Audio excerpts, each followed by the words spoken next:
oxigenación por membrana extracorpórea, pero lo interesante es, vamos a ver, ¿verdad? La simulación, ¿sí? Cómo entrenarnos ante una emergencia, ¿verdad, doctora? Así es. Conozcamos la simulación, que tenemos que hacerlo todos, ¿verdad? Para poder afrontar una situación de emergencia. Les presento a nuestra ponente de hoy. Ella es Jennifer Trejo Guerra, se las presento. Doctora, bienvenida, un gusto. Ya ha participado con nosotros desde tiempos de pandemia, con las Correcto. conferencias que dábamos aquí. Y bueno, ahora nos viene a hablar como toda una experta sobre ECMO. Ella es médico cirujano dedicado con una vasta experiencia en el cuidado crítico de pacientes y manejo de emergencias médicas. Especializada más de 2 años en terapia cardiovascular y tecnología médica de vanguardia. En su historial tiene impartir capacitación clínica, realizar presentaciones de marketing, diseñar y facilitar talleres, brindar apoyo como experto en conferencias e innovaciones médicas, una vasta experiencia laboral. Ella es embajador de ECMOSIM para Latinoamérica en Ciudad de México. Ella es ECMOSIM, ¿qué es el ECMO Slim? Un simulador único en su tipo, diseñado para mejorar las habilidades de los profesionales de la salud. Y bueno, hoy nos presentará parte de esta especialidad. Prácticamente es un conocimiento muy especializado. Es especialista en ECMO a través de ECMO Heart Team de Ciudad de México. Es especialista en cuidados al paciente en ECMO, con habilidades en el manejo de emergencias con ECMO, con dominio de la tecnología ECMO, cuenta con certificación ELSO europea y norteamericana. También macoespecialista Striker en Ciudad de México, especialista clínica en robot Maco para reemplazo de articular de rodilla y cadera. Especialista clínica en productos cardiovasculares Getinge en Ciudad de México, especialista clínico en productos cardiovasculares con una amplia experiencia en entrenamiento y capacitación clínica y de tecnología. Como ven, todo lo que es innovación y en específico en esta área, aquí tenemos a una experta, Muchas quien hoy nos gracias. a través de un simulador qué tenemos que hacer ante un estado de emergencia. Sí, doctora Jennifer, Muchas gracias. bienvenida. Muchas gracias. Pues primero que nada, agradecer a la Federación Mexicana de Enfermería Quirúrgica por la oportunidad de estar aquí. La verdad es que todos los que nos dedicamos a simulación, entrenamientos y demás, nos encanta compartir el conocimiento. Es la mejor manera de seguir aprendiendo y agradezco mucho que la Federación se preocupe tanto por el compartir, no solamente en México, sino en Latinoamérica, ¿no? Entonces, bienvenidos a todos. Y vamos a iniciar. La verdad es que este tema es muy apasionante, justamente. Una de mis más grandes pasiones es ECMO y la que le sigue es la parte de entrenamiento y simulación. Entonces, creo que es la mejor combinación de ambas. Y pues aquí a compartirles un poquito de novedades. Efectivamente, a partir de este año me convertí en embajadora de ECMOSIM, que es un simulador que les voy a platicar y les voy a demostrar un poquito, ya que abordemos un poco el tema de ECMO. Entonces, quiero contarles primero. Me gustaría mucho saber en el grupo y que sea como también una charla interactiva, quién de aquí sabe ECMO, quién de aquí es especialista en ECMO, de qué país nos están escuchando. Y bueno, vamos a iniciar. Primero, importante para todos los que están aquí, sabemos que ECMO es un soporte extracorpóreo. Por sus siglas en inglés, significa Extracorporeal Membrane Oxygenation, oxigenación por membrana extracorpórea.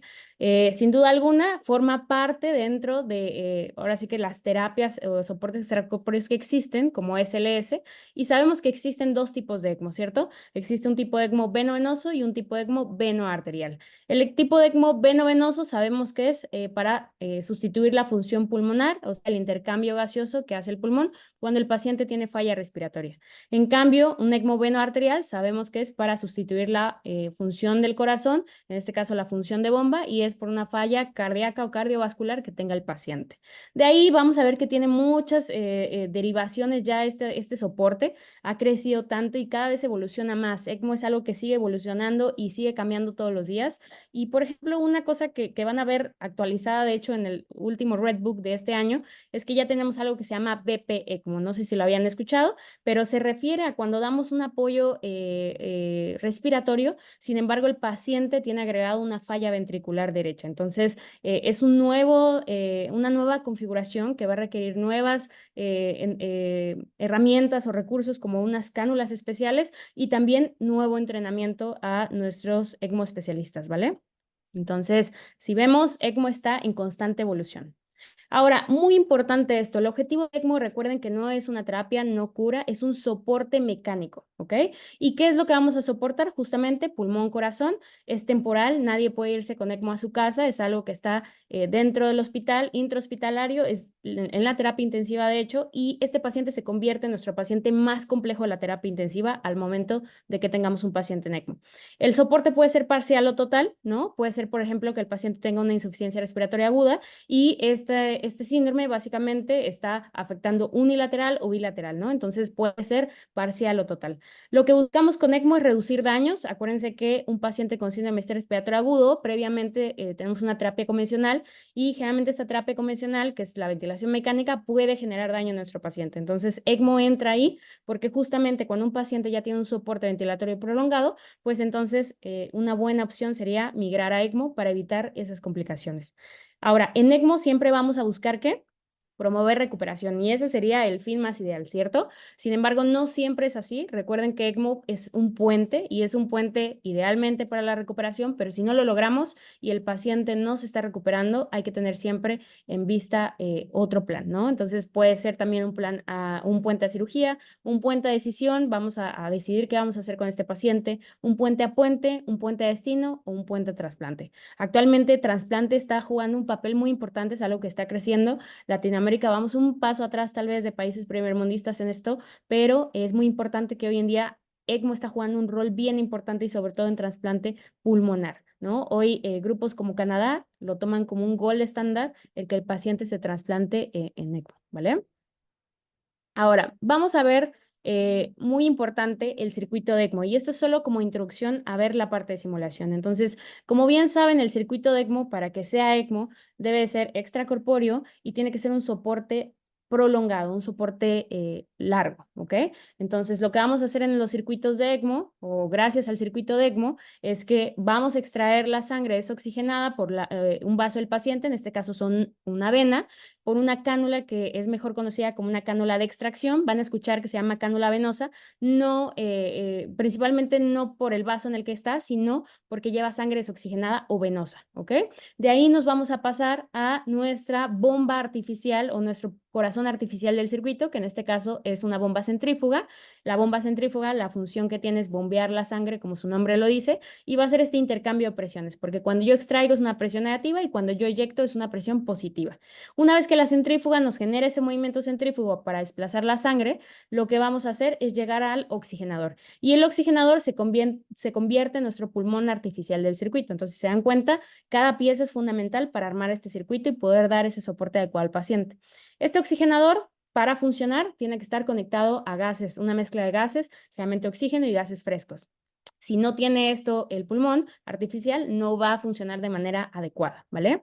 Y de ahí nos vamos a la parte del circuito de retorno, en donde ya estamos regresando al paciente la sangre oxigenada y sobre todo también la sangre a temperatura fisiológica. ¿Por qué? Porque en este caso nuestro circuito, el oxigenador va a estar conectado a un intercambiador de calor y ese intercambiador de calor lo que va a hacer es regresarle esa temperatura fisiológica que está perdiendo al ser un circuito extracorpóreo, o sea, está fuera del cuerpo. Entonces, muy importante recuperar esa temperatura y regresar al paciente la sangre oxigenada y a temperatura fisiológica. ¿Y cómo vamos a hacer ese retorno? Lo vamos a hacer a través de otra cánula. Esta cánula ya va a ser de tipo de retorno. Se les llama, comúnmente van a escuchar que las llamamos como arteriales, pero no es porque vaya necesariamente en una arteria, es porque es una vía de retorno y trae sangre arterializada u oxigenada, ¿ok? Esta cánula de retorno puede ser que esté en una arteria o en una vena, ¿ok? Y de ahí van a ver que vamos a tener muchas modificaciones del circuito, sobre todo configuraciones híbridas, y esto es importante tomarlo en cuenta. Obviamente ya son configuraciones más complejas, pero de entrada esto es lo más básico que tenemos que dominar con respecto al circuito de ECMO, ¿vale? Vamos a tener diferentes tamaños de circuito. Lo más habitual es que ocupemos 3/8 para adultos y pacientes ya menores de 10, 15 kilos, dependiendo de la literatura que lean, va a ser 1/4, ¿ok? Ahora, muy importante. Yo sé que muchos de ustedes saben cuándo fue el primer caso de ECMO. ¿Quién me lo quiere poner en el chat? ¿Qué opinan? ¿ECMO es algo que surgió apenas en pandemia, en COVID, en influenza, o hace cuánto tenemos ECMO como un soporte?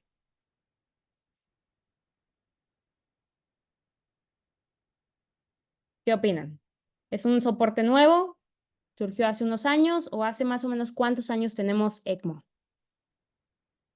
Exacto, muchas gracias, doctor Jairo, exactamente. Más o menos ahí pone el doctor 1970, pues efectivamente fue en 1971. Y eso es bien importante porque mucha gente piensa que surgió en pandemia COVID y no es cierto. Surgió hace más de 50 años. El primer caso efectivamente fue un paciente joven, fue un paciente de 24 años, accidente de motociclismo. Esto está incluso publicado por el doctor que hizo este procedimiento, que fue el doctor Donald Hill.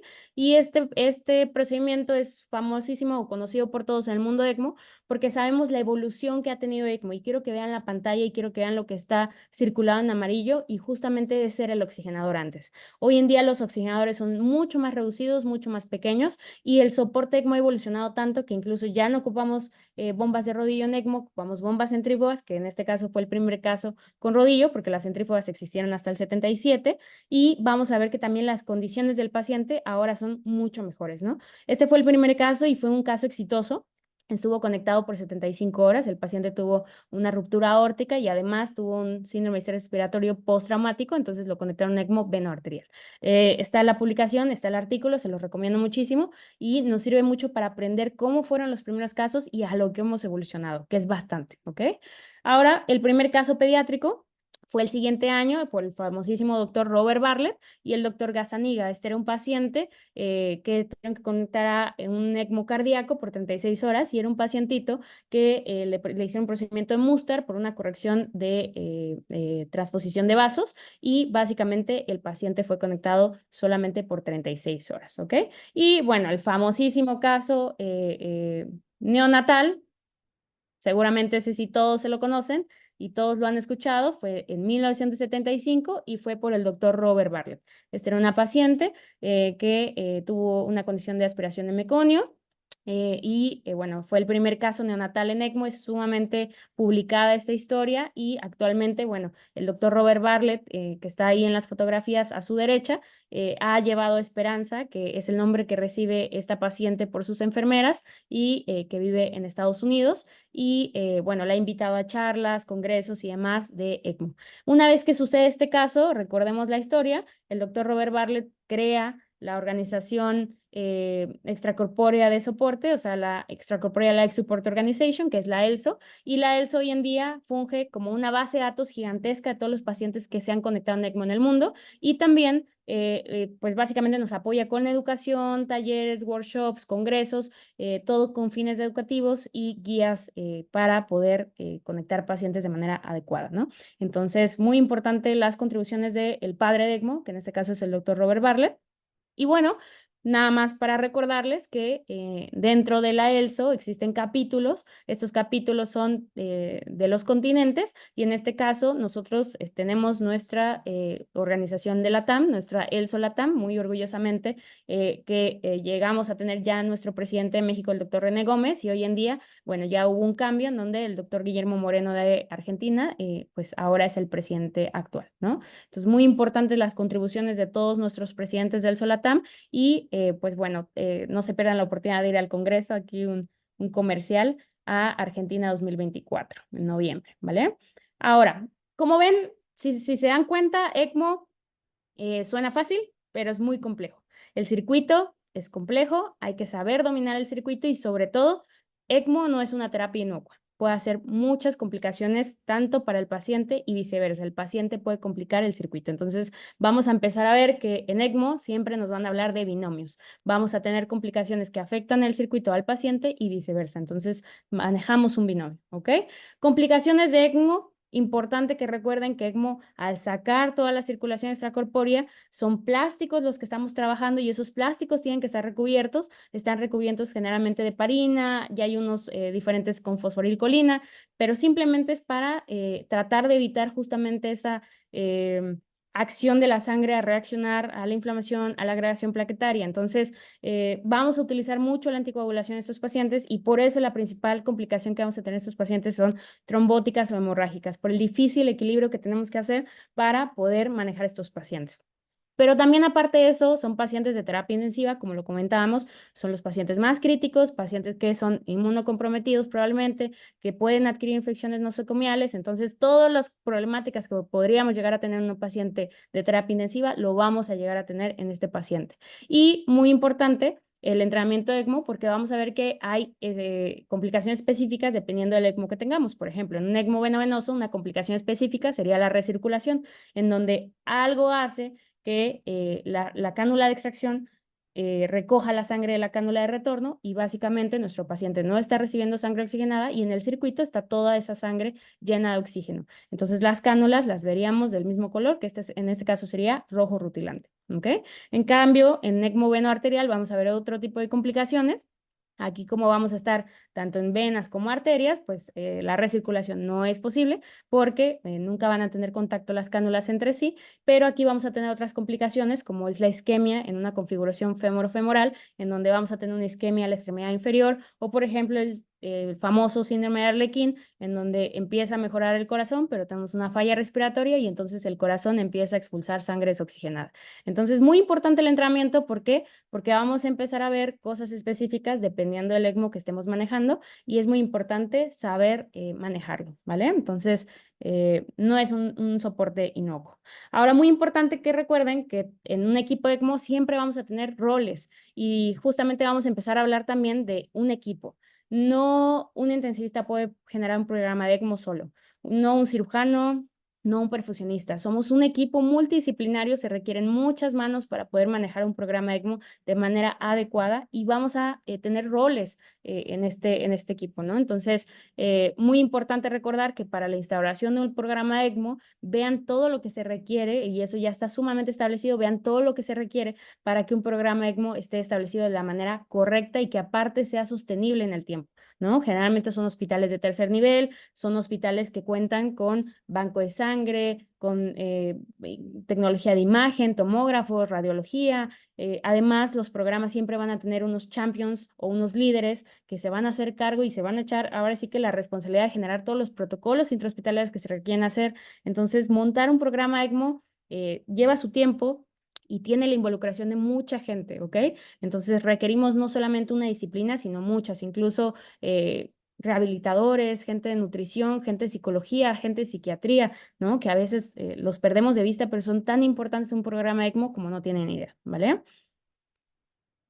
Ahora, los roles, importantísimo, ¿no? O sea, como les decía, vamos a tener dentro del equipo multidisciplinario cirujanos, enfermeras de terapia intensiva, son el pilar. Yo siempre lo he dicho que el pilar de un grupo de ECMO son enfermería, porque realmente enfermería es quien está al lado de la cama del paciente. El médico no está al lado de la cama del paciente, el cirujano mucho menos. Entonces, realmente aquí el pilar de un programa de ECMO que funcione y que tenga una adecuada monitorización del paciente es gracias a enfermería y un equipo de enfermería bien entrenado, ¿ok?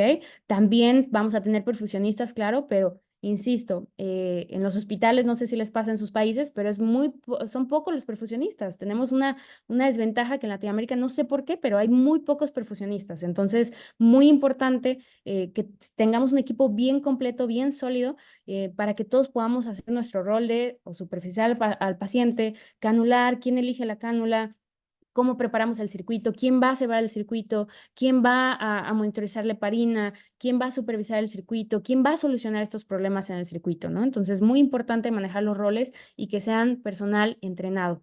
Ahora, me encanta esta frase, la verdad es que se la tomé a Walt Disney y yo la modifiqué porque Walt Disney dice que los grandes logros de cualquier persona dependen de muchas manos, corazones y mentes. Y yo aquí quiero compartírselas mi modificación y es que los logros de nuestros pacientes y de nuestro hospital dependen de muchas manos. A veces perdemos de vista eso y el éxito no es del médico a cargo, el éxito no es del director del programa ECMO, el éxito es de todos los que tuvieron que ver con ese caso, hasta el médico interconsultante, hasta la familia que estuvo ahí apoyando al paciente hasta el último momento, hasta el personal de limpieza que nos apoya a tener bien las terapias intensivas. Entonces son mucha gente la que está involucrada, si se dan cuenta, en los casos de éxito y en los logros que vamos a tener en ECMO, ¿vale? Ahora sí, vamos a ver la simulación, ya que tuvimos un panorama muy breve de lo que es ECMO, de las complicaciones que podemos tener y la importancia de tener un equipo. Vamos a hablar del rol de simulación en ECMO, que es bien importante. Creo que la simulación, como ustedes bien saben, surgió desde la aeronáutica hace muchísimos años, porque vieron que disminuía el riesgo de accidentes entre aviones y básicamente la medicina ha tomado esa manera de entrenar a los pilotos al personal de salud. Entonces, sumamente importante la simulación, no solo en ECMO, sino en todos los ramos de la salud, que podamos adquirir habilidades, básicamente. Si yo requiero adquirir habilidades y esas habilidades pueden poner en riesgo la vida de un paciente, yo requiero entrenarme y la simulación es algo que me va a ayudar muchísimo a adquirir esas habilidades. Eh, Antes de entrar a la simulación, vean este artículo, se los dejo, me encantó, y básicamente nos habla de cómo aprenden los adultos, porque a veces nos cuesta trabajo compartir nuestro conocimiento a los demás y sobre todo entre adultos. Entonces, ¿cómo es que un adulto aprende? ¿Ok? Primero, para que ustedes generen esa motivación de aprendizaje en su equipo multidisciplinario y no solamente de ECMO, sino en su equipo de trabajo en el día a día del hospital, tiene que haber un propósito. Yo como profesional de salud debo de tener un propósito claro de por qué estoy dedicando un esfuerzo para aprender una nueva habilidad o un nuevo conocimiento. Debo de tener claro un propósito. En ECMO es súper noble porque el propósito es salvar vidas, porque son pacientes que tienen más de 80% de probabilidades de fallecer. Imagínense que con ECMO salvamos aproximadamente el 68% de estos. Hay un propósito bien claro. Y sobre todo en Latinoamérica sabemos que no todos los países hoy en día cuentan con ECMO y debería ser algo que constantemente vaya creciendo porque en todos lados va a haber pacientes con indicaciones de ECMO. Entonces el propósito tiene que estar claro de por qué estoy dedicando mi tiempo a aprender y capacitarme. Motivación para resolver problemas. Nos encanta resolver problemas. Y cuando nosotros nos capacitamos, aprendemos esos algoritmos que al final de cuentas son pasos para resolver un problema. Entonces debo de tener esa motivación de decir, lo que estoy aprendiendo me ayuda a solucionar un problema al que me encuentro día a día o un desafío al que me podría encontrar. Debe de adaptarse el entrenamiento o el conocimiento que estoy impartiendo a la diversidad de los trainees, o sea, de los participantes. ¿Por qué? Porque todos van a ser diferentes. Por ejemplo, en un equipo multidisciplinario, cuando nos entrenamos, no todos son médicos, o no todos son enfermeras, o no todos son cirujanos. Somos multidisciplinarios. Entonces, el conocimiento tiene que adaptarse al rol de cada quien. Y obviamente de respetar y construir sobre la experiencia previa, porque todos somos especialistas, todos ya tienen una experiencia previa, todos ya tienen un conocimiento previo. Y lo que hay que hacer es construir encima de ese conocimiento, o sea, que ese conocimiento nos sume para seguir construyendo hacia arriba y no hacerlo a un lado. Es sumamente importante y valioso la experiencia que todos cuentan en su área de expertise. Y claro que sí, la participación activa en el aprendizaje. Créanme que su equipo se va a motivar más si tienen una participación activa sobre su propio aprendizaje. Ya no estamos como en la escuelita en donde damos clases, es que yo tenga actividad y que yo pueda proponer, que yo pueda compartir lo que pienso. Eso es bien importante, hagan parte a su equipo de su propio aprendizaje, ¿ok? Ahora, ¿por qué hablamos de simulación? ¿Por qué hablamos de entrenamiento? ¿Por qué hablamos de educación? ¿Por qué están en este webinario, básicamente? Quiero que vean que los errores médicos o los errores de los profesionales de la salud, porque no solamente los médicos nos equivocamos, es muy importante y afecta muchísimo las cifras a nivel, no solo en Estados Unidos, sino internacional, de las causas de muerte de pacientes. Entonces, hay que ponerle atención a la educación, hay que ponerle atención a la capacitación, porque es la única manera de solucionar esto. Y qué mejor que cometer ese error en una simulación o en un paciente, en un maniquí, que en un paciente que sí puede sufrir, que lo puedo dañar y que incluso puede fallecer. Entonces, muy importante hacer algo al respecto. En ECMO, ¿cómo podemos hacer algo al respecto? Bueno, quiero que sepan que para empezar, como lo comentábamos hace unas diapositivas, iniciar un programa ECMO es un desafío enorme, enorme. Y los que ya han tenido oportunidad de estar en un programa ECMO o coordinar un programa ECMO, colóquenme en el chat, pero estoy segura que compartirán conmigo que es sumamente desafiante, los protocolos que se tienen que hacer, la capacitación continua, realmente es un reto gigante el que nos echamos a la espalda. Y no solo eso, también tenemos lo que juega el sistema de salud, ¿no? De nuestros países, cómo funciona el sistema de salud, los recursos, la economía, porque es sumamente costoso esta terapia actualmente, ¿no? Y sobre todo para Latinoamérica. Entonces, es un reto enorme. Entonces, ¿por qué valdrá la pena entrenarnos? Porque si es un reto enorme, pues hay que hacerlo bien. Hay que hacerlo bien y para que este reto enorme tenga resultados enormes también y resultados buenos para nuestros pacientes. Esta imagen me encantó, les voy a dejar aquí el artículo. Esta imagen la hicieron por ECPR, que ECPR es una modalidad de ECMO en donde vamos a rescatar a los pacientes de un paro cardiorrespiratorio con ECMO, entonces por eso se llama CPR, que es en inglés reanimación cardiopulmonar, y la E que está al inicio es ECMO, ¿no? Entonces una reanimación cardiopulmonar con ECMO.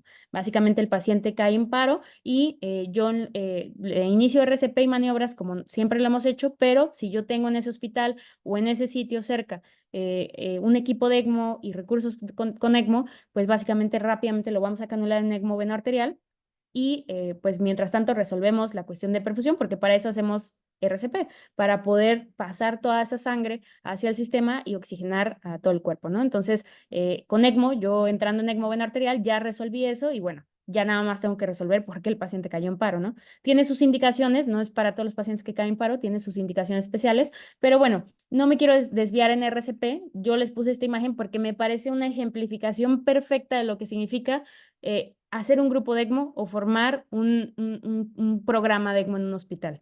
Entonces, fíjense, primero nos llaman a la aventura, ¿no? O sea, no existe nada y está la aventura ahí y la aventura se llama ECMO, ¿ok? Y ya que viene la aventura, vienen todos los challenges, los retos, ¿no? Los desafíos que tengo que tomar. Porque aparte, los que saben ECMO, los que han hecho ECMO, los que hacen guardias de ECMO, los que han tenido oportunidad de tener contacto con ECMO, saben que es un compromiso enorme. Es un compromiso enorme de educación continua, es un compromiso enorme de disponibilidad. Entonces, es un compromiso. Así lo voy a dejar. Una vez que iniciamos todo este journey o este viaje de un programa de ECMO o un caso de ECMO, ¿no? Vienen las complicaciones, la toma de decisiones difíciles, porque hay muchas tomas de decisiones difíciles en el grupo de ECMO, hay complicaciones que pueden pasar, pero es básicamente afrontarlas, ¿no? Y la mejor manera de afrontarlas es justamente con entrenamiento. Y una vez que pasamos esas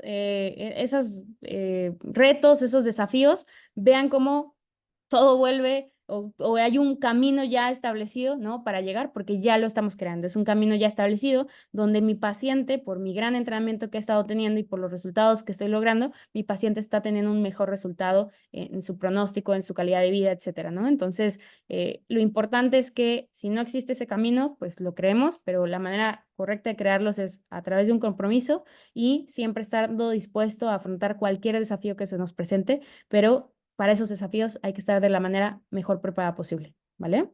Ahora, ese desafío lo vimos muchísimo en pandemia, ¿cierto? A los que les tocó pandemia en el hospital fue una locura, estoy segura, todos vivimos un caos, una locura, una incertidumbre y bueno, los grupos de ECMO que estuvieron haciendo ECMO en esta época no fue la excepción, seguramente tuvieron burnout muchísimo porque el monitoreo de un paciente en ECMO es difícil, ahora imagínense el monitoreo de pacientes simultáneos, ¿no? Entonces, los centros de ECMO crecieron bastante rápido, bastante exponenciales. Eso empezó un poquito en pandemia H1N1 2009 y bueno, en 2021 creció esa exponencialidad muchísimo más, ¿no? Registros de la ELSO lo muestran.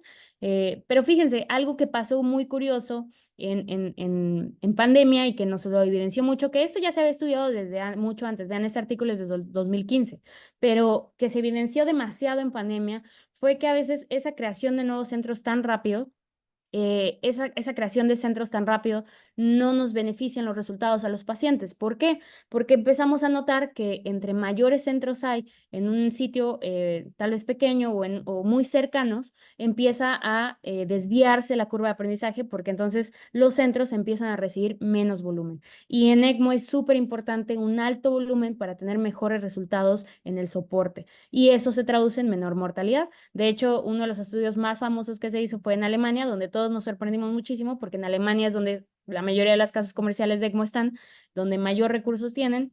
E increíblemente por ese motivo, la creación de muchos centros a nivel masivo de ECMO empezaron a diluir, ¿no?, la muestra de pacientes y la expertise de ECMO en cada centro. Entonces, la ELSO incluso ya en las guías está establecido que lo ideal es que cuidemos, que no veamos menos de 20 pacientes al año, porque eso hace que diluya la capacidad de expertise que podamos tener en esta materia. Ahora, muy importante, si yo tengo un centro de alto volumen, lo increíble es que esa organización o esa estructura va a funcionar muy bien porque va a haber un amplio conocimiento, va a haber un amplio entrenamiento, amplia expertise, va a haber un staff sumamente sólido, sumamente comprometido, o esa es la intención de crear un centro de alto volumen también. O sea, al crecer, crecemos también nuestro staff, crecemos nuestros profesionales multidisciplinarios, mejoramos nuestros controles de anticoagulación, nuestro control de infección, nuestros protocolos al final del día, y mejoramos, por ende, la calidad en el cuidado de un paciente en ECMO. Y eso se traduce en nuestros pacientes en menor mortalidad y hace que nuestro centro sea un centro atractivo en cuanto a referencia. Es un centro que se convierte en un centro de referencia para poder tratar a estos pacientes. Entonces, ese es el círculo ideal que hay que seguir, perdón.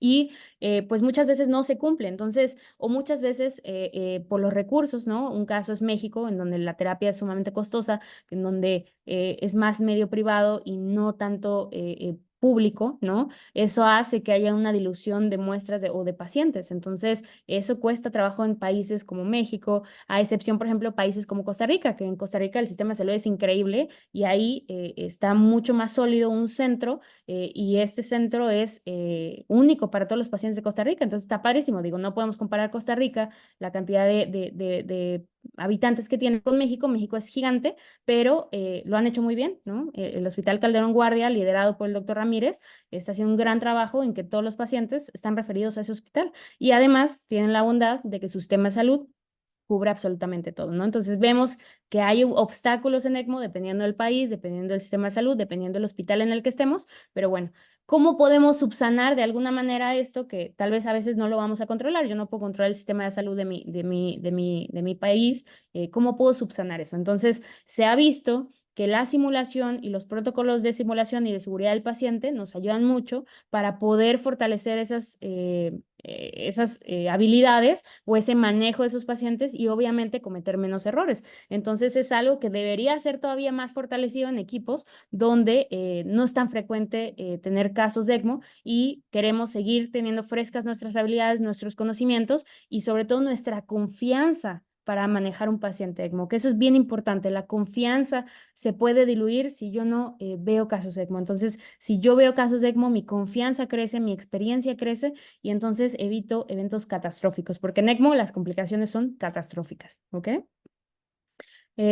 ¿Cómo es este modelo de entrenamiento? Pues basado en simulación es la respuesta, ¿ok? Y con eso aumentamos la seguridad del paciente y la confianza en nuestro personal. Ahora, quiero que vean esta pirámide de Miller, que me encanta esta explicación, porque aquí nos habla, esta pirámide la hizo un médico británico y justamente habla de cómo se construyen o cómo adquirimos las habilidades en el medio clínico.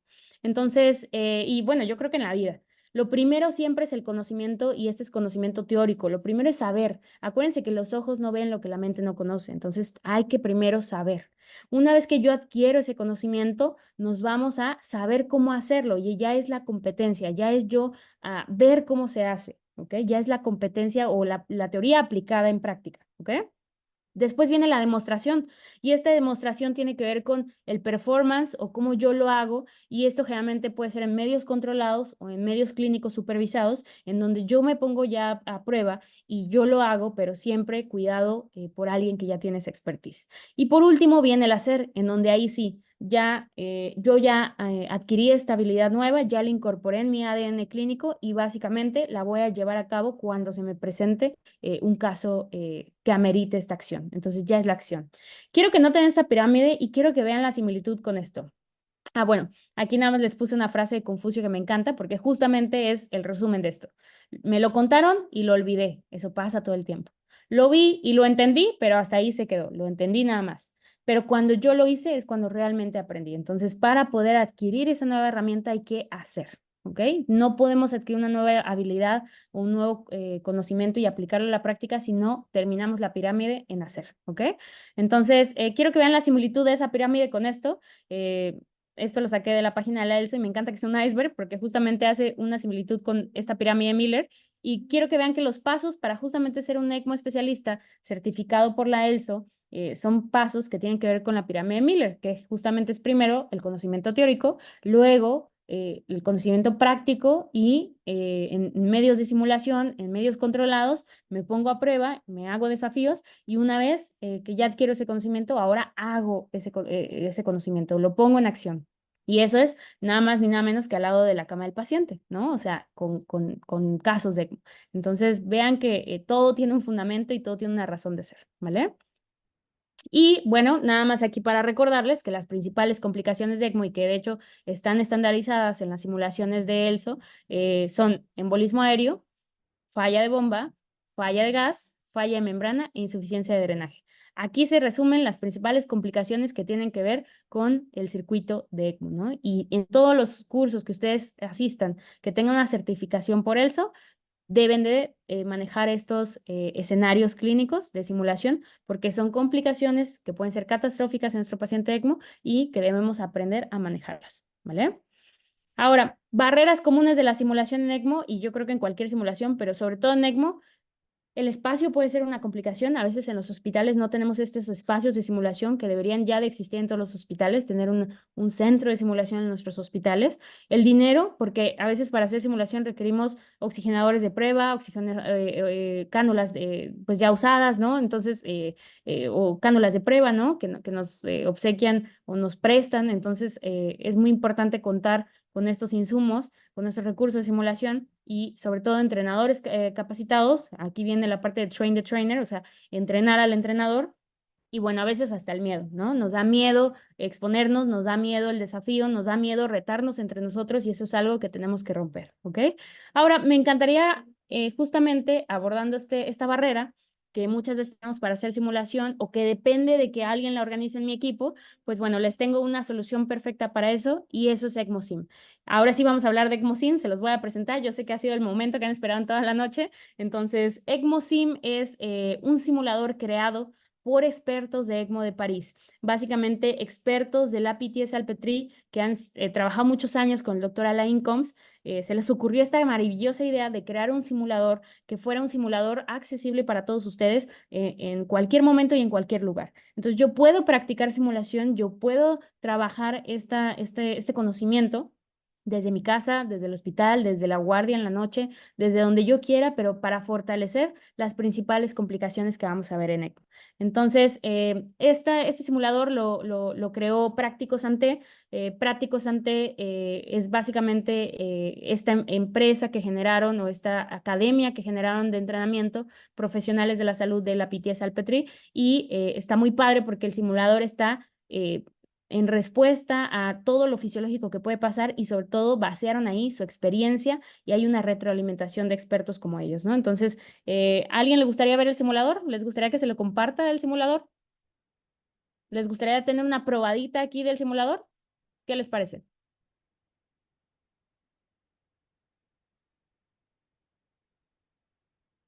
Buenísimo.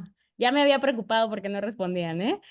Ok, buenísimo. Entonces, vamos a compartir un poquito del simulador. La verdad es que a mí me encanta, yo desde que lo vi me enamoré. Es una herramienta fantástica y a la gente que nos encanta la educación, el entrenamiento y la simulación, créanme que se van a enamorar igual que yo. Entonces, díganme si ya ven todo su pantalla. Ah, digo, sí, díganme si ya ven todos mi pantalla, perdón. Ok. Entonces, todos ya ven mi pantalla. Buenísimo. Pues bueno, aquí es básicamente la plataforma. Es una plataforma que lo único que requieren para acceder es obviamente suscribirse y requieren un buen internet y de preferencia usar Google Chrome.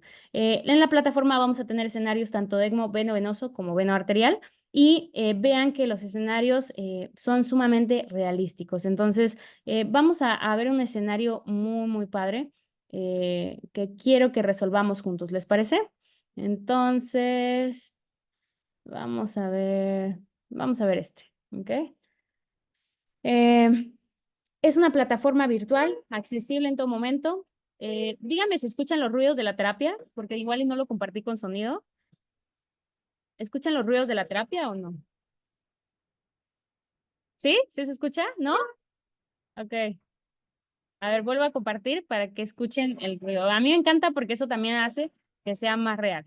A ver, ¿ya todos lo escuchan? ¿Ahora sí? Genial. Súper. Entonces, básicamente entran a su caso clínico y en el caso clínico ustedes van a presentarles un paciente, ¿no? En este caso es nuestro paciente Freddy. Ahora sí ya le voy a quitar el ruido para que me escuchen a mí y no al ruido de la terapia. Bueno, ahorita que veamos el caso. Entonces, Freddy, de 55 años, lleva 6 días intubado. Es un paciente en ECMO venoso femoroyugular y el paciente tiene neumonía neumocócica. Es más, ¿saben qué? Antes de irnos a este, voy a cerrar este. Vamos a hacer una práctica en este. Vamos a hacer una práctica en este.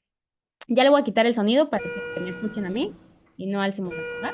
Entonces, el señor Freddy, 55 años, llegó a la urgencia, ¿no? Aquí es como empieza el caso, llegó a urgencias por un distrés respiratorio agudo de 2 días con síntomas. El paciente fue intubado al inicio de su llegada a urgencias, estuvo manejado sin vasopresores, está hemodinámicamente estable y tiene una escala de agitación y sedación RASS de -5. El paciente permanece hipoxémico a pesar de que lo han estado pronando, ¿no? Entonces voy a quitarle ya el ruido. Ahora sí, ya no lo escuchan, ¿cierto? Entonces, si se dan cuenta, era un paciente que llega a urgencias por un distrés respiratorio agudo, lo intubaron por 6 días, lo pronaron y el paciente no ha tenido mejoría, ¿ok? Entonces, ¿qué harían? ¿Ustedes consideran que este paciente sería un paciente candidato a ECMO, probablemente? ¿Qué opinan?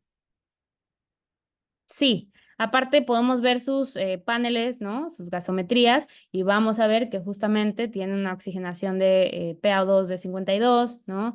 Tiene aquí un pH de 7.28, entonces ustedes pueden acceder a todo su expediente y ver pues todos sus criterios, ¿no? Tiene un lactato de 2, entonces pues sí, efectivamente es un paciente que sería candidato a ECMO. Entonces, para ponerle ECMO, vamos a agregarle aquí el tratamiento y le vamos a decir que queremos ponerle ECMO, ¿vale? Exactamente, aparte está desaturando el paciente, está en 75, hay un monitoreo ahí, los signos vitales, ¿no? Está saturando de esa manera, ¿no? Está hipoxémico. Entonces vamos a ponerle ECMO, ¿no? Y aquí es para hacer un ejercicio y ver que todos tuvieron claro el circuito de ECMO. Entonces, ¿qué tipo de ECMO le pondrían? Es una falla respiratoria, está hipoxémico, estaba intubado, no funcionó, lo pronado, súper bien, doctor Rubén, es ECMO veno-venoso, ¿ok? Entonces te dice muy bien, bienvenido. ¿Cuál es la configuración más común, la configuración básica en su nomenclatura de un ECMO veno-venoso? ¿Quién me lo dice? ¿En dónde va el sitio de canulación? Es veno-venoso y después el segundo nivel de nomenclatura es en qué vasos. Entonces, ¿qué vasos elegirían para canular a este paciente? Es un adulto, tiene 55 años. Femoral, ahí extraemos, correcto, Virna, y retornamos a yugular. Muy bien, son expertos, bien hecho. Entonces, muy bien. Esa es la configuración más común de un ECMO venoso, ¿cierto? Ahora, vamos a armar el circuito, ¿les parece? El circuito ECMO empieza con una cánula de extracción, ¿cierto? Entonces, las cánulas de extracción normalmente vamos a preferir las más grandes, el diámetro mayor que tengamos y que efectivamente entre en el vaso de nuestro paciente. Entonces, siempre eso va a ser guiado. Vamos a ver cuál es el diámetro de nuestro vaso y con respecto a eso vamos a ver qué cánula. Entonces, en este caso, una cánula de 29 French, que es la que le puse, ¿no? 29 entre 3, acuérdense que siempre se divide entre 3 para ver los milímetros, tendría que ser un vaso de 10 milímetros para que quepa esa cánula, ¿ok? Entonces, imaginemos que este paciente, si tiene esos 10 milímetros, y le vamos a poner la cánula más grande que le quepa. ¿Por qué? porque así aseguramos que tengamos un adecuado drenaje en ECMO veno-venoso y es sumamente importante para no meternos en complicaciones después con el paciente de que no drenamos la suficiente cantidad de sangre por minuto que requerimos, ¿ok? Ahora, una vez que sale la sangre desoxigenada, viene por una tubería y ¿a dónde llega? ¿Cuál es el siguiente paso del circuito? ¿Quién me lo dice? Exacto, la bomba. Muchas gracias. Entonces viene la bomba y la bomba está controlada por quién. En este caso es una bomba centrífuga y está controlada por quién. Por una máquina, ¿no? Por una consola. Entonces la consola va a estar controlando esa sangre, va a estar haciendo la fuerza de extracción y eyección. Y una vez que sale la centrífuga, ¿a dónde va la sangre? ¿Quién me dice? Exacto, al oxigenador.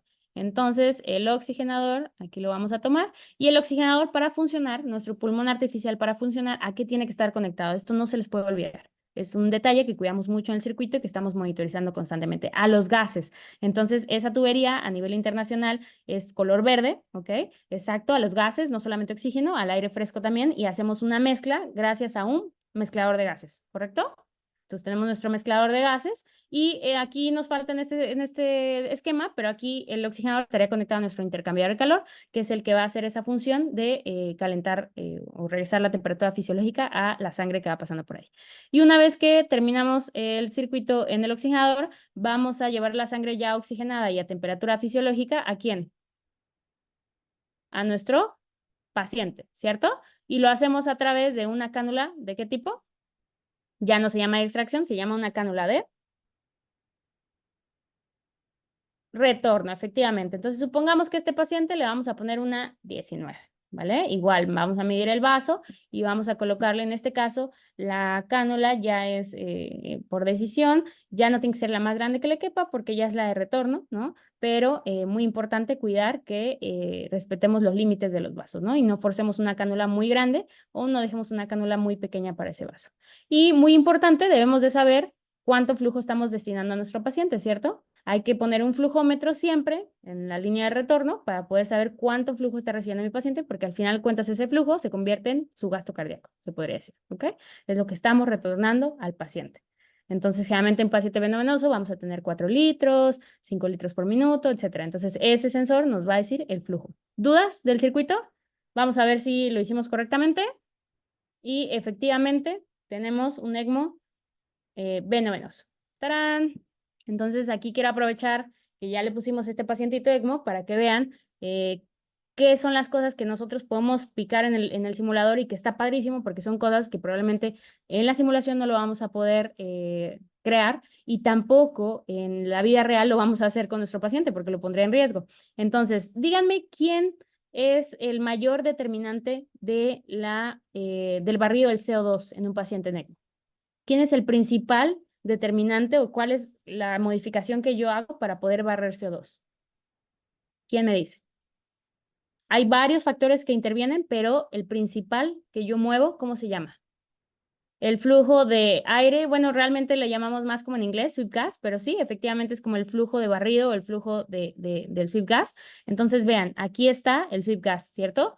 Aquí tengo el FiO2, este es nuestro mezclador de gases, entonces tengo el FiO2 de un lado y tengo las tiras de sweep gas del otro lado. ¿Por qué tenemos dos columnas? Acuérdense que una es para adultos, que llega hasta 10 litros y va de 1, 2, 3, 4, 5 litros, o sea, va de 1 litro en 1 litro, y la otra columna es de mililitros y es generalmente ocupada para pacientes pediátricos, ¿no?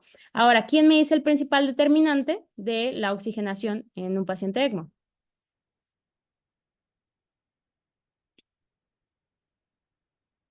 ¿Quién es el principal o el principal determinante de que se oxigene mi paciente de ECMO? ¿Ok? El FDO2 o también llamado FiO2, aunque aquí nadie inspira, y también lo podemos llamar como FMO2, que es la fracción la fracción de la membrana de oxígeno, pero también hay algo más, que es que ¿creen que exactamente, Silvia, el flujo es el principal determinante? El FiO2 va a intervenir también, o el FMO2, como le queramos llamar a este, porque aquí nadie está inspirando, insisto, es la membrana la que está inspirando, pero también el flujo. Vean la oxigenación ahorita, tenemos 81% de saturación, ¿no? Entonces, en nuestro paciente. Vamos a subir las revoluciones y quiero que vean qué pasa. ¿Sube su oxigenación o no?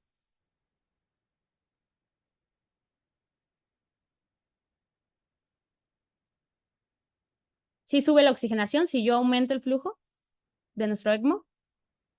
Exacto, ya subió a 88, por ejemplo, ¿ok? Ahora quiero que vean el FMO2, que también es un valor súper importante, porque fíjense, si yo lo pongo más abajo de 100, en este caso, nuestro caso tiene el 100, y muchas veces los pacientes en ECMO venoso van a requerir 100%. Pero si yo, por error, vine y lo bajé, vean lo que pasa con su oxigenación. Se va en picada, ¿cierto?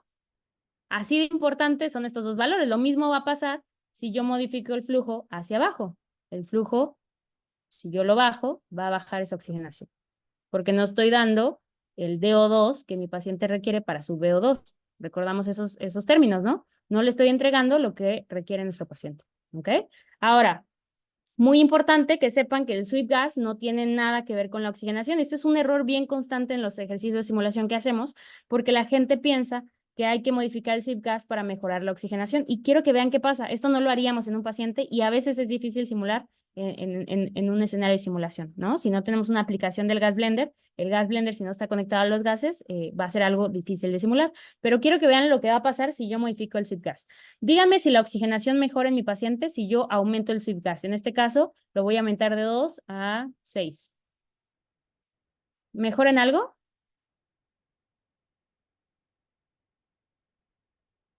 Exacto, no aumenta, Rubén. Muchas gracias. Ahora, lo voy a regresar a 2 y quiero que vean algo antes. Quiero que vean la gasometría que teníamos de este paciente. Entonces, vean que la gasometría de este paciente tenía un CO2 de 46, ¿correcto? Su última gasometría tenía un CO2 de 46. ¿Ya todos lo vieron? Aquí está, ¿no? Su gasometría y tiene un CO2 de 46. Imaginemos que yo por error quiero llevar la oximetría más de 81, pero yo creo que el sweep gas es para oxigenar. Y yo por error modifico este en lugar de la fracción de oxígeno. Entonces lo modifico a 6. Vamos a pedir, bueno, lo modifico a 6, no lo voy a poner en 8, lo modifico a 6, ¿ok? Quiero que vean lo que pasa con nuevos gases. Vamos a pedirle a este paciente unos nuevos gases y quiero que me digan qué pasó con el CO2. ¿A cuánto cayó?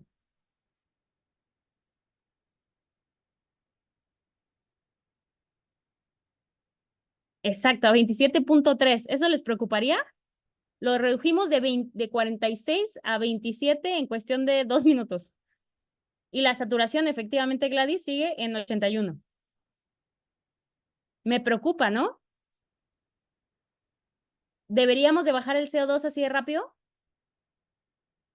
¿Qué puede pasar en nuestro paciente? Si yo bajo el CO2 así de rápido, tanto porque sea consciente y lo modifique así de rápido o porque me equivoqué, o porque alguien lo dejó arriba de un valor que estaba establecido y nadie nos damos cuenta y no revisamos un chequeo de circuito, ¿qué va a pasar?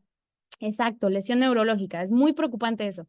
Básicamente el paciente va a tener vasoconstricción cerebral y nos puede afectar muy gravemente al paciente, incluso al riesgo de fallecer. Entonces, vean lo importante que es estar claros cuáles son los parámetros que yo tengo que modificar para conseguir en nuestro ECMO qué, ¿no? Si yo requiero oxigenación, primero tengo que verificar que mi gas blender tenga su fracción de oxígeno al 100% y después sería mi flujo, ¿ok?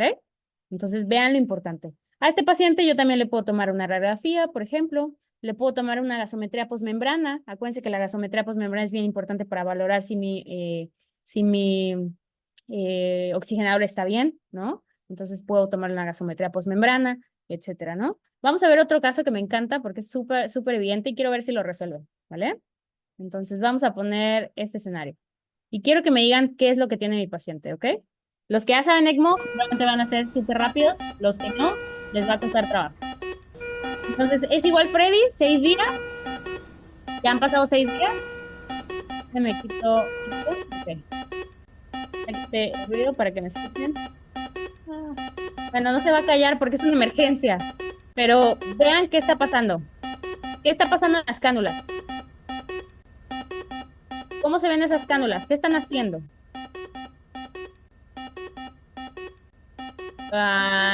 No se llama cavitación. Cuando yo veo esas cánulas moverse así, ¿cómo se llama ese signo? Ajá, o sea, están vibrando o están haciendo en inglés chattering, ¿cierto? Ok. ¿Qué harían? Exacto, están chicoteando. Gracias, Silvia. Esa es la traducción de chattering. Chicotear, están chicoteando. ¿Y eso es un dato de qué? ¿Eso es un dato de qué? Aparte, el paciente está desaturando, vean, está en 75, por eso nos deja callar la alarma, porque es prioridad. Puede ser falta de volumen, puede ser un problema de flujo, hipovolemia, bajo gasto, oclusión, ok, todas pueden ser correctas, ok. Pero esto realmente se llama, cuando nosotros vemos, vean la pantalla de ECMO, vean la pantalla de ECMO, ahí recirculación no. Acuérdense que primero vamos a detectar una insuficiencia del drenaje. Y si no la resolvemos, sí podría llegar a pasar recirculación. Pero ahorita lo que tenemos es una insuficiencia de drenaje. ¿Cómo está su P1 o presión venosa? ¿Cómo está la P1? Alta, exacto, está altísima. ¿En cuánto debe estar ese valor? Está más de 100, acuérdense que hay mucha hemólisis. Entonces, ¿cuánto debería estar ese valor normalmente? Y que nosotros lo vamos a monitorizar con mucho cuidado ese valor. Ajá, exacto. El límite es -70, pero lo normal es que esté en -30, -40, -50. Y nosotros vamos a valorar no números, tendencias, ¿ok? Bueno, voy a bajar tanto las revoluciones, que sería una intervención ideal aquí en nuestro paciente, para que se calle la alarma y podamos platicar. Ok. Entonces, como ustedes bien lo están comentando, tiene la presión, la P1 o la presión menos alta. Y es una tendencia. Nosotros no valoramos números en ECMO, valoramos tendencias. Entonces, supongamos que la P1 primero estaba en -30 y después empezó a subir a -40 y luego a -50 y ya se fue en el cielo a -100, ¿no? Entonces, estamos valorando una tendencia clara de que está subiendo y por eso es la importancia del monitoreo estrecho de un paciente ECMO, porque puede haber cosas que pasen abruptamente, pero puede haber otras que no. Entonces, aquí tenemos una insuficiencia de drenaje. Si ustedes entran así a ver a nuestro paciente, ¿cuál sería la primera intervención que harían? Si empiezan a ver el chicoteo y su paciente está desoxigenando, o sea, está desaturando, ¿qué harían? ¿Qué sería lo primero que harían?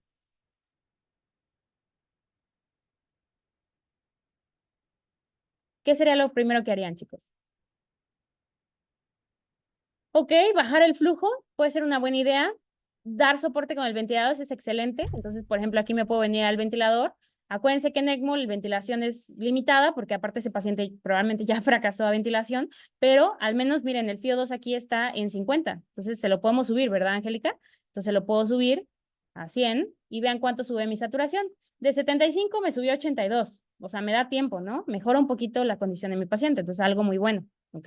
Entonces, muy buena esa intervención. Por ahí dicen bajar revoluciones, eso es algo muy bueno. ¿Por qué? Porque mi paciente tiene una P1 muy elevada. Entonces, si yo bajo las revoluciones, voy a bajar esa P1, pero tengo que solucionar la causa, porque si yo bajo las revoluciones y mi paciente tenía 3000 y se las bajo a 1500, estoy bajándole el soporte también. ¿Ok? Entonces, muy importante ver esa parte, pero algo antes, se están saltando algo. ¿Qué es lo más importante en ECMO que siempre nos repiten? ¿Chequeo de qué? Chequeo de circuito, gracias, Eliana, exactamente, chequeo de circuito. ¿Por qué? Porque puede ser que está codado en algún sitio, ¿no? Como decían, oclusión, entonces yo tengo que revisar. Ok, ya le subí un poquito al ventilador, me está dando chance, mi paciente ya está en 82, ya me puedo dar ahorita chance de revisar a mi paciente, entonces lo voy a descubrir y voy a ver que las cánulas no estén quinqueadas, ¿no? O sea, que no hayamos dejado algo, que no estén atoradas ahora sí que en la cama, cualquier cosa que las esté obstruyendo, ¿no? Entonces reviso mi circuito y muy importante, como no estoy notando kinking, ¿no? También reviso a mi paciente. Entonces, acuérdense que siempre revisamos un binomio, la revisión del paciente cefalocaudal y la revisión del circuito es como va el circuito. Extracción a todo lo que pasa y luego retorno, ¿ok? Ahora, quiero que vean a su paciente qué está pasando aquí. ¿Qué notan aquí? ¿Qué podría estar pasando en este paciente? Cuando nos entregaron el caso, no sé si lo vieron, porque no tuve oportunidad de leer esa parte, pero decía que el día anterior le habían iniciado furosemide. Exactamente, tiene poliuria virus. Entonces, ahí está perdiendo el volumen. Esa es probablemente la más posible causa de que tengamos una insuficiencia del drenaje. Si no tiene volumen la bomba centrífuga, va a hacer todo el esfuerzo para bombear, pero no va a poder y por eso aumenta la presión negativa porque no tiene dónde succionar. Y probablemente hasta se colapsa donde está, que dónde está nuestra cánula de extracción en este caso. Si es un fémoro yugular, ¿dónde está la punta de la cánula? ¿Está en la unión qué? Atriocabal inferior, ¿están de acuerdo? Entonces, a la punta, al estar en la unión atriocabal inferior, si no tiene que bombear, al final de cuentas está en una cavidad que es colapsable, las aurículas son colapsables. Entonces, el síndrome de insuficiencia de drenaje puede ocasionarse por cualquier cosa que disminuya el tamaño de nuestra aurícula. En este caso es el volumen y, como bien alguien decía, si no lo resuelvo puede llegar a ser recirculación, porque básicamente se van a aproximar las cánulas entre sí porque la aurícula está disminuyendo su tamaño, ¿ok? Entonces ese acercamiento puede ser verdadero, ¿ok?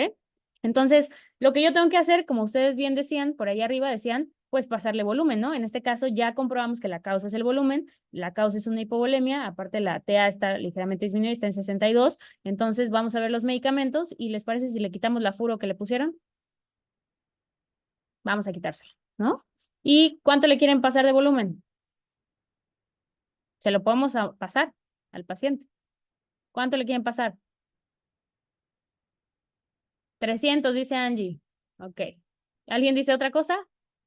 Y le quieren 500, como que me gusta más 500. Y Salina, Ringer, ¿qué les gustaría pasarle? Ok, por ahí dicen Ringer. Salina, bueno, ahí están divididos, ¿ok? Eh, Vamos por Salina, me parece bien. Vamos por Salina, le ponemos los 500 y ahí ya, pues ustedes deciden, ¿no? Si lo quieren libre o en cuánto tiempo, ¿no? Y lo administramos. Entonces, eso ya va a ayudarme a la volemia de mi paciente. Vean cómo mi TEA aumentó, ¿no? Ya la TEA va empezando a subir. Y muy importante, yo había bajado las revoluciones, ¿se acuerdan? Bajamos las revoluciones con el fin de que la P1 disminuyera. Entonces, como la P1 ya disminuyó y ya estamos solucionando la causa, una intervención correcta sería ¿qué? ¿Regresar a las revoluciones que teníamos o no? ¿Qué opinan? ¿Deberíamos regresar a las revoluciones que tenía el paciente antes de que sucediera esto? Sí, hay que aumentarlo porque ese paciente cuando ingresó tenía 5 litros, no sé si se acuerdan del expediente y decía que tenía 5 litros con 3000 y algo revoluciones. Entonces hay que regresar ese valor original porque el paciente requiere ese aporte, requiere ese suministro de oxígeno a través del flujo para el VO2 que está consumiendo, ¿no? Entonces vamos a ponerle y vean cómo sube nuestra saturación, ¿no? Ahora, algo muy importante que deberíamos de hacer, que es, alguien por ahí dijo recirculación también, ¿no? Entonces, ¿les gustaría pedirle una radiografía de tórax al paciente solo para chequear que las cánulas estén bien, que no también haya sido ahí algún problema o que no haya cambiado algo después de nuestra intervención, ¿no? Nunca está de más hacerle exámenes a sus pacientes, hacemos constantemente chequeos en estos pacientes, entonces podemos tomar una radiografía de tórax y efectivamente nuestras cánulas están bien, vean que la distancia tiene más de 10 centímetros, entonces podemos estar tranquilos de que no están cerca y que no vamos a tener riesgo de circulación, porque aparte la aurícula ya se expandió, ya dimos el volumen, ya bajamos las revoluciones para que no aumentara esa P1 más y no hubiera un estrés ahí con las cánulas acercándose, ¿no? Entonces, ¿están felices con esa saturación? Tiene 95% de saturación su paciente en ECMO. Aquí podemos ver a cuánto está el intercambiador, tiene 37, igual hasta podremos bajarlo un poquito, ¿no? La temperatura, para no tenerlo en un hipermetabolismo basal, ¿no? Y que no requiera tanto de nosotros. Y podemos hasta checar su nivel de RAS, ¿no? Solamente para ver si está bien sedado. Acuérdense que eso también nos aumenta el metabolismo. Entonces, ¿cuánto tiene? Tiene -5, o sea, está súper el paciente, ¿no? Y listo. Ya resolvimos el caso, muy bien a todos, gracias por participar. Y al final del escenario, lo padre es que yo tengo un debriefing. Acuérdense que cada vez que hacemos simulación, el debriefing es lo más importante de la simulación, porque en el debriefing vamos a establecer lo que aprendimos, vamos a decir cómo nos sentimos, vamos a decir el diagnóstico, vamos a ver si sí descubrimos lo que realmente era. Entonces, cada vez que ustedes vayan a escenarios de simulación, pónganle mucha atención al debriefing, porque es lo más importante de la simulación, ¿ok? No realmente el error que cometí, sino el debriefing donde voy a aprender a mejorar esas habilidades, ¿no? Entonces, ya nos va a decir cómo nos sentimos, si nos sentimos más o menos, si nos sentimos, ¿cómo se sintieron? ¿Cómo se sintieron, chicos? Ahorita con el caso. ¿Los retó? ¿Los sintieron fácil? ¿Los sintieron complejo? Eh, ¿Les gustó? ¿Creen que podemos mejorar? ¿Creen que podemos tal vez hacer una intervención más rápida? ¿O no fue obvio el caso, me costó trabajo, pero bueno, lo resolví, mi paciente está bien, ¿no? Eh, ¿Qué me parece o sea, si sí supe el diagnóstico o no supe el diagnóstico, ¿no? En este caso, ¿cuál era el diagnóstico del paciente? ¿Quién me lo dice? Exacto, me gustó, fue un poco de adrenalina, exacto, ¿no? Nos metimos en ese escenario y nos metimos a resolver. Me costó trabajo, pero súper. Entonces, vean cómo yo puedo poner el diagnóstico, ¿no? En este caso era una hipovolemia, ¿no? Que nos generaba un síndrome de drenaje, ¿no? Entonces ya yo le pongo lo que creo y vean, justamente era una hipovolemia por diuréticos, ¿no? En este caso fue. Y lo más importante de esta simulación es que ustedes aprendan toda la lista de tareas que deberíamos de haber hecho, ¿no? Si resolvimos el caso como debíamos de hacerlo, habíamos que hacer todas estas actividades. Entonces, ¿subieron el FIO2 del ventilador? Sí lo subimos, ¿no? Descubrimos al paciente, checamos el circuito, verificamos que no hubiera quinqueo, correcto, ¿no? ¿Incrementamos el FIO2 del ECMO? Pues realmente no, porque ya estaba en 100, pero si no hubiera estado en 100, lo hubiéramos tenido que incrementar, ¿no? Estabilizamos el flujo, disminuimos las revoluciones, lo hicimos, volvimos a llenar a nuestro paciente, le dimos volumen, sí. Incrementamos el flujo de ECMO, sí. Al final, ya que restablecimos todo, ya lo recuperamos a su nivel original. Paramos los diuréticos, sí, y le tomamos una radiografía, sí, ¿no? Entonces realmente ustedes hicieron todo. Les va a hacer unas preguntitas aquí teóricas, ¿no? Que ahorita me las voy a saltar por temas de tiempo, pero son preguntas teóricas para reforzar el conocimiento que acaban de aprender y al final quiero que vean esto, justamente.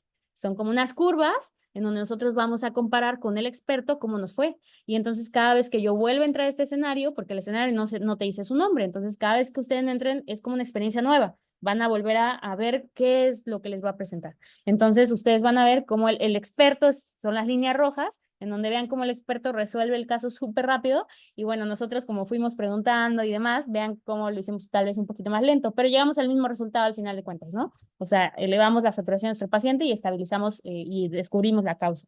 Pero cada vez que yo entre y cada vez que lo vuelvo a hacer y cada vez que me vaya familiarizando, hago ese algoritmo mental y ya lo integro en mi ADN de ECMO. Entonces, cada vez que me pase esto con un paciente, lo voy a resolver más rápido y no me voy a equivocar o no me van a faltar pasos. Y por otro lado, lo voy a hacer cada vez más veloz. Porque acuérdense que en estos pacientes, cualquier complicación, entre más rápido lo resolvamos, mejor es el pronóstico de este paciente, ¿vale? Y pues básicamente eso. Y por último, van a tener siempre un videíto de unos minutitos de un debriefing con respecto al caso. Entonces, este debriefing lo va a hacer generalmente el doctor Matthew Smith. Se los presento. La verdad es que el doctor Matthew Smith es una persona muy reconocida a nivel internacional. Es la mano derecha del doctor Alain Combs. Es de la Pitié Salpêtrière. Y en 5 minutos nos va a decir mensajes para llevarnos a casa sobre hipovolemia en un paciente en ECMO venoso, ¿no? Entonces está súper interesante tener su perspectiva, sus algoritmos, cómo él básicamente detecta esto, qué es lo que nos dice que hay que revisar, que no podemos olvidar, y una vez que terminamos el videíto, y una vez que terminamos, pues bueno, ya puedo poner yo qué aprendí, ¿vale? Y listo. ¿Dudas? ¿Preguntas? ¿Les gustó? ¿No les gustó? Padrísimo, ¿no? ¿Qué les pareció? Buenísimo. Súper dinámico. Se dan cuenta Excelente, también muy buena. lo padre es que podemos como hacerlo con mucha gente y eso está increíble porque en un escenario de simulación no deberíamos de tener más de 12 personas porque entonces los objetivos Significativo, excelente. los objetivos de aprendizaje no se cumplen. Entonces, está padrísimo el simulador porque podemos entrenar a mucha gente en un hospital, podemos hacer demostraciones de este tipo en sus hospitales siempre que la requieran y bueno, es muy, muy padre, ¿no? Quiero concluir la charla, quiero concluirla con estas palabras que me llegaron mucho de un libro de la ELSO, que básicamente este doctor Billy, que en algún momento fue presidente de la ELSO en Estados Unidos, nos habla de que el primer paso para desarrollar un programa ECMO es el entrenamiento, que convirtamos ese grupo multidisciplinario en un equipo y que trabajemos como un equipo. Y un equipo de ECMO es tal cual como un equipo de fútbol, como un equipo de americano, que se apoyan, que se respaldan, que se cuidan y que entrenan juntos. Entonces, un equipo de ECMO siempre debería estar en entrenamiento y reentrenarse juntos siempre. Entonces, eso es un mensaje que él, cuando aprendió ECMO, en los inicios, aprendió directamente del doctor Robert Bartlett y aprendió de John Tomasian, que en ese entonces era el coordinador del programa ECMO en Michigan, donde estaba el doctor Robert Bartlett, y básicamente le dijo eso. Y fueron las palabras que más se le grabaron y creo que me gustaría mucho que fueran las palabras que más se nos grabaran a nosotros también, que debemos de trabajar como un equipo que se cuida, un equipo que se respalda y un equipo que se entrena. Por último, quiero compartirles aquí un pequeño videíto, dura unos segunditos, de nuestra primera demostración de ECMO-SIM en Latinoamérica, que fue en el Hospital Bloom del Salvador, que es donde me encuentro. De hecho, me encuentro ahorita en El Salvador, justamente haciendo este tipo de capacitaciones en médicos interesados en ECMO, y pues un videito ahí para que lo vean.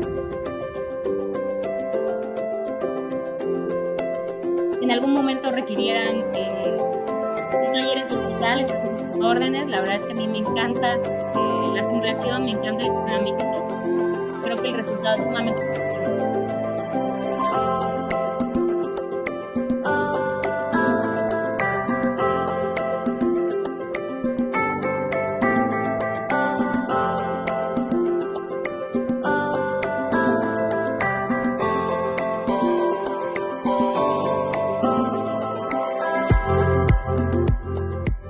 Bueno, aquí les presento a mis champions del Salvador, que están justamente en ese proceso de hacer sus protocolos, que están planeando, porque acuérdense que quien no planea falla.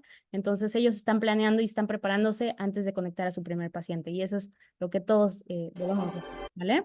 Entonces, gracias a todos, aquí están mis datos, estoy a la orden. Me encanta hacer este tipo de simulaciones en hospitales, platicar un poco de ECMO. Si bien no soy la más experta, créanme, he aprendido de mucha gente, incluso aquí por aquí está el doctor Ramírez, que ha sido uno de mis más grandes maestros. A mí me encanta aprender de todos, creo que todos podemos aprender de mucha gente con experiencia en ECMO. ECMO nunca se acaba, todos los días aprendemos algo nuevo. Entonces, pero lo poquito, lo mucho que he aprendido en esta trayectoria, pues estoy muy encantada de compartírselos. Y como les decía la maestra Guadalupe, aquí está nuestro flyer.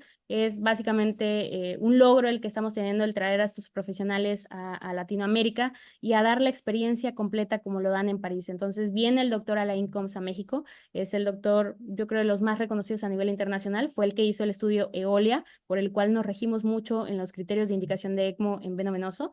Entonces, una persona muy importante que ha hecho mucha investigación en el campo de ECMO y le debemos mucho.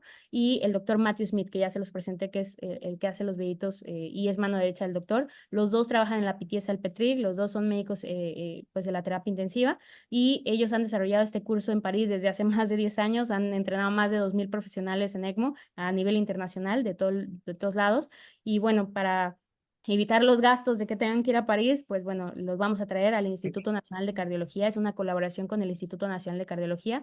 Estamos muy contentos de la respuesta que han tenido. De hecho, ya casi acabamos los cupos. Son cupos limitados porque vamos a respetar los estándares de ELSO de simulación. Insisto, la simulación debe ser un cupo limitado a 12 personas. Entonces son cupos sumamente limitados para poder respetar eso y para que se lleven una grata experiencia de simulación y se cumplan los objetivos. Posterior a que se cumplan estos objetivos de cupo, vamos a abrir una siguiente etapa de inscripciones, que solamente va a ser para la parte teórica presencial. Igual va a ser sumamente valioso porque van a poder acudir al Instituto Nacional de Cardiología a escuchar a los ponentes, al doctor Alain Combs y Matthew Smith, a hacerles preguntas a lo que ustedes pues básicamente gusten preguntarles y discutir. Ellos van a tener total disposición, y la verdad es que escucharlos hablar de ECMO es blow your mind, es impresionante, saben muchísimo. Entonces les van a compartir todas sus experiencias. Ellos comparten mucho lo que hacen en París, comparten su experiencia, y créanme que en Latinoamérica tenemos excelentes cursos, o sea, increíbles. Yo he estado en la mayoría de ellos y me encantan todos los cursos que tenemos de ECMO en Latinoamérica, pero en serio que estas personas conectan la cantidad de pacientes que no se puede imaginar. Son más de 1000 pacientes probablemente que están conectando al año. Entonces, los sistemas de salud de Europa y de países de primer mundo nos superan muchas veces en eso, y la experiencia que ellos adquieren al tener tanto volumen de pacientes es impresionante. Entonces, vale mucho la pena también aprender de ellos, y vale mucho la pena también aprender de nuestra gente de Latinoamérica. Créanme, yo me he entrenado con mucha gente de Latinoamérica muy buena, muy experta. El doctor Ramírez está aquí, el doctor Leonardo Salazar, el doctor Dorodio Díaz, el doctor René Gómez. Todos esos cursos son increíbles, pero aprender también de expertos que tienen un sistema de salud que les beneficia para tener un volumen así de amplio y los recursos, bueno, es invaluable. Entonces van a estar acá en México, aprovechenlo, y si no alcanzan cupo en las inscripciones que son para todo el curso y la simulación, aprovechen la parte teórica presencial. Van a poder estar ahí, vivir la experiencia y preguntarles, ¿ok? Y también vamos a tener como escenarios con simulación en los breaks, ¿no? O sea, con ECMOSIM. Entonces, pues son bienvenidos todos, ¿vale? ¿Será en México? Sí. Ay, perdón, se me metió algo al ojo. Va a ser en México, va a ser en septiembre de este año, 2024, del 9 al 14, y van a ser 2 días de teoría presencial en el instituto, son bastante intensos, y van a ser otros 2 días de simulación, ¿ok? Entonces, aprovéchenlo, aún hay cupos, pero no dudo que duren más de esta semana, entonces, si por algún motivo no alcanzan cupo, no se desanimen y inscríbanse a la parte teórica presencial, porque van a poder igual adquirir mucho conocimiento de ellos, ¿vale? Y listo. Muchas Eh, gracias. no, eso sería todo. Ah, No, Jenny, ha sido, de verdad, Jenny, ha sido una excelente experiencia, ¿sí? Esta innovación tecnológica, ¿sí? Esta simulación, y ahora sí, de la mano del debriefing, ¿sí? Hay que explicarlo, hay que saber qué tanto nos dejó esta experiencia. exactamente. Entonces, esto es muy bueno. Gracias. No estamos muy acostumbradas, pero es un camino a seguir para poder atender esas urgencias, ¿verdad? Darle Exacto. mayor seguridad al paciente. Hay muchas preguntas, Jenny. Y fíjate, Y ya llegaste vi. a 220, perdón, 214, casi, ajá, 214 personas Muchas te gracias estuvieron a todos. viendo, ¿verdad? Entonces, te llega, la tecnología es tan grande, tan importante, tan interesante que llegamos a muchos. Vamos a tener las preguntas que tenemos a través de nuestra maestra Josefina Flores. Ok, Sí, gracias. doctora, es un placer tenerla otra vez aquí con nosotros en la FEMEC, doctora Jennifer. Y sí, hay muchas felicitaciones. Gracias. Gracias, muy interesante, excelente. Judith le dice, gracias, es lindo ver a una persona que se apasiona por su trabajo, que realiza. Muchas felicidades. Y Gracias. así tiene innumerables felicitaciones. Muchas Hay gracias. varias preguntas, por acá, comentarios. Dice, siempre estar del modo aprendizaje, nos comentan por acá. Higinia nos dice, equipo multidisciplinario y una estrecha comunicación entre médicos y enfermeras es el éxito de los procedimientos. Exacto. Ella es de Mexicali. Una pregunta, ¿qué tiempo puede vivir un paciente de ECMO? Es una de las primeras preguntas que llegó por acá. Realmente no es como que tengamos un calendario, no somos adivinos, como ustedes lo saben, en la medicina todo puede pasar. Pero en ECMO, para que ustedes sepan, ECMO veno arterial, normalmente un paciente está conectado al soporte aproximadamente menos de 7 a 10 días, y un paciente en veno venoso son los que son más prolongados, porque acuérdense que el pulmón es como más flojo y tarda más en sanar, ¿no? O sea, tarda más en descansar y recuperarse. Entonces, el pulmón, la media antes de COVID eran 14 días, hoy realmente los pacientes en veno venoso pueden demorar hasta 3 meses. Y bueno, ya si demoramos más de esos, porque ya hay que ir pensando, desde que lo conectamos, ya teníamos que estar pensando en el plan B, si no se iba a recuperar, hacia dónde nos vamos, ¿no? Y entonces, pues sería trasplante o qué hacemos, ¿no? Entonces, realmente no hay como una fecha establecida y lo ideal es que pues todos recuperen y lo podamos destetar de ECMO, ¿no? Entonces, no podría decir como cuánto viven. Pero es muy importante que sepan que el porcentaje de sobrevivencia en ECMO a nivel mundial es 68%, y justamente para eso estamos trabajando aquí, para poder incrementar ese porcentaje.